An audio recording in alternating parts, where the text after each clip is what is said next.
Ang Encantadia is not shying away from telling its audience na humihiram siya ng inspiration not only from Philippine mythology but also from other world mythologies. Hindi ba't ang mga engkantado at Mm. mga diwata ay masasabi nating parang pinaka-main character sa Philippine folklore or Philippine mythology apart from siguro sa aswangs. Naglagay kami ng kapre, duwende Mm. na mga Mm. characters na nakasama ni Sangre Terra sa mundo ng tao. We're here to interview po about Philippine mythological deities and Filipino culture, specifically in your experiences with writing in creative media such as for Sangre po. Our first question po for you today is, ano pong nag-push sa inyo to use Philippine mythology as inspiration po for your work? I would like to answer this question on behalf of Ms. Suzette Doctolero, the creator of the series, and all the writers of the Encantadia series from 2005 to 2016, and then to the present, which is Encantadia Chronicles Sangre. Encantadia was conceptualized by Ms. Suzette Doctolero with the diwata in her mind to be the center of the story.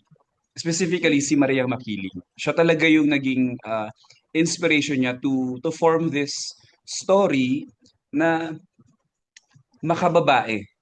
Very feminist yung atake ng storya na ito. At ang mga bida ay mga diwatang mandirigma. Hindi lang basta-basta diwata, kundi diwatang mandirigma. In folklore, ang mga diwata, hindi naman natin sila nakikita na talagang palaban or humahawak ng mga sandata. But for this concept, iba siya. It's one of the first TV series na tumalakay kung ano ang kahalagahan ng kababaihan na may magagawa ang kababaihan, hindi lang sila laging dapat nasa background ng bidang lalaki. So, sinasabi ng Encantado na kaya rin ng babae na magbida para sa isang kwento na ah, susubaybayan ng maraming audience. And fun fact, it was a highly successful TV series. Which aspects of Philippine mythology did you use? And did you use these inspirations 100% accurately as they were told po back then? The very obvious one, yung presence ng mga engkantado at diwata. Hindi ba't ang mga engkantado at Mm. mga diwata ay masasabi nating parang pinaka-main character sa Philippine folklore or Philippine mythology apart from siguro sa aswangs. Deeply rooted sa mga Pilipino yung yung diwata, yung engkantado, yung engkanto, mga kababalaghan surrounding these myth characters. Present din ang mga lamang lupa at ang mga sirena. Ang Yes. mga lamang lupa sa Encantada is called mga Adamyan. Sina Imaw, sina Banak, sina Nakba. Ang Encantadia is not shying away from telling its audience na humihiram siya ng inspiration not only from Philippine mythology but also from other world mythologies. So for example, may character na ang pangalan ay Cassiopeia. Hindi ba't ang Mm. Cassiopeia ay from Greek mythology? And then there's also Cassandra, Galatea. These are also from Greek mythology. But back to Philippine mythology related characters, in Sangre, specifically in Sangre, naglagay kami ng kapre, duwende Mm. na mga Mm. characters na nakasama ni Sangre Terra sa mundo ng tao.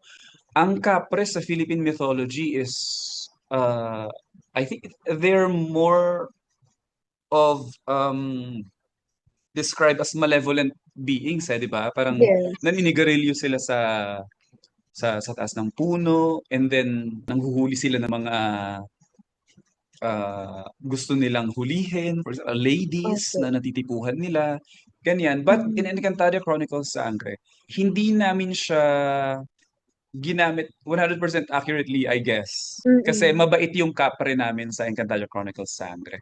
Mm. Ginampanan siya ni Benji Paras at tinulungan niya si Terra para malaman ni Terra yung totoong identity niya. Kasi si Terra ay Mm. isang, hindi alam kasi ni Terra at first na isa pala siyang half diwata, half tao, Mm. half diwata.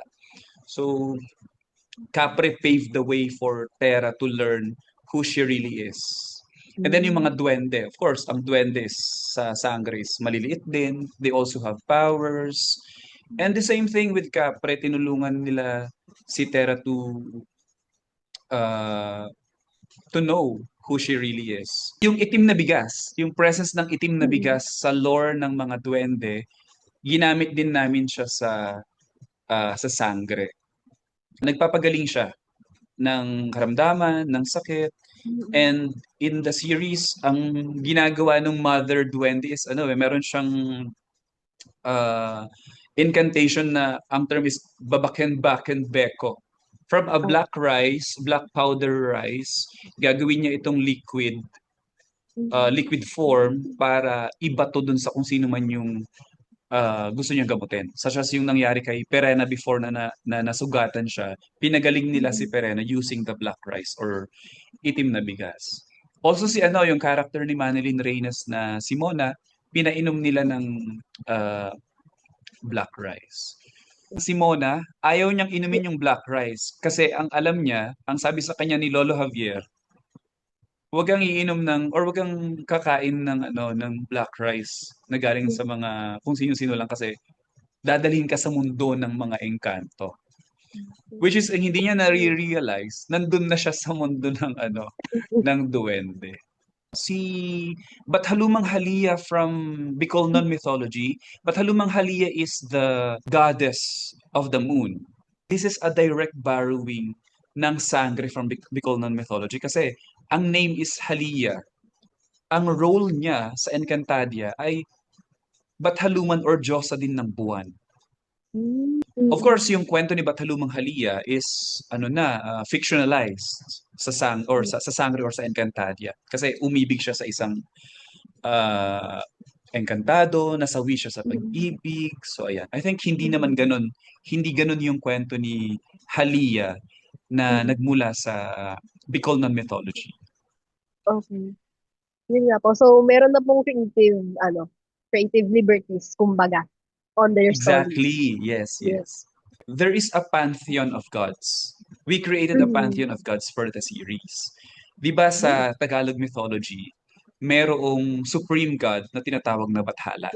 At Yes ito ay po. hiniram for the series. Mm. Pero hindi lang iisang Bathala yung sinasamba ng mga engkantado. Marami sila. That's why it's a pantheon of Bathalas and Bathalumans. Bathaluman being the female counterpart of Bathala. So for context, mayroon tayong Bathalang Emre, Bathalang Arde, Bathalumang Ether, Mm. Bathalang Keros, and then Bathalumang Halia. And then the Bathala lore is still expanding kasi uh, in Sangre, we have introduced an archangel that is in line or in the same species, for the lack of Mm. term, in the same race sa mga Bathala or Bathaluman na mention ko.